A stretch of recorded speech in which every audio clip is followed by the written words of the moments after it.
బంగారు నిధి రహస్యం.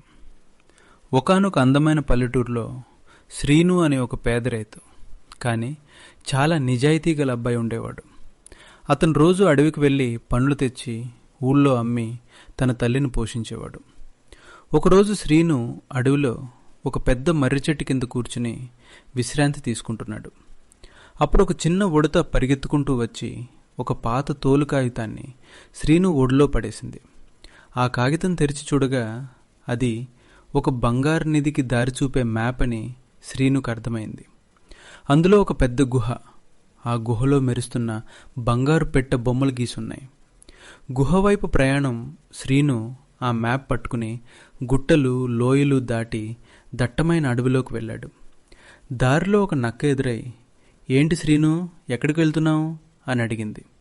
శ్రీను మ్యాప్ గురించి చెప్పగానే అత్యాశపడిన నక్క, "నేను కూడా వస్తాను, ఆ నిధిని పంచుకుందాం" అని వెంటపడింది. ఇద్దరూ కలిసి మ్యాప్లో ఉన్న చీకటి గుహ దగ్గరకు చేరుకున్నారు. నిధికి కాపలాగా ఉన్న రాక్షస పాము గుహ లోపల ఒక పెద్ద పెట్టె నిండా బంగారు నాణేలు వజ్రాలు మెరుస్తూ కనిపించాయి. కానీ ఆ నిధి చుట్టూ ఒక పెద్ద రాక్షస పాము చుట్టుకునుంది. నక్క భయంతో వణికిపోయి వెనక్కి పారిపోయింది. కానీ శ్రీను మాత్రం ధైర్యంగా నిలబడ్డాడు. రాక్షస పాము బుసలు కొడుతూ, "ఈ నిధిని ముట్టుకోవాలంటే నా ప్రశ్నకు జవాబు చెప్పాలి, లేదంటే నిన్ను మింగేస్తాను" అంది.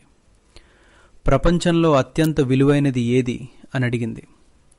శ్రీను చిరునవ్వుతో, "బంగారం వజ్రాల కంటే నిజాయితీ, ఇతరులకు సహాయం చేసే మంచి మనసు అత్యంత విలువైనవి" అని చెప్పాడు. ఆ జవాబుకు రాక్షస పాము చాలా సంతోషించింది.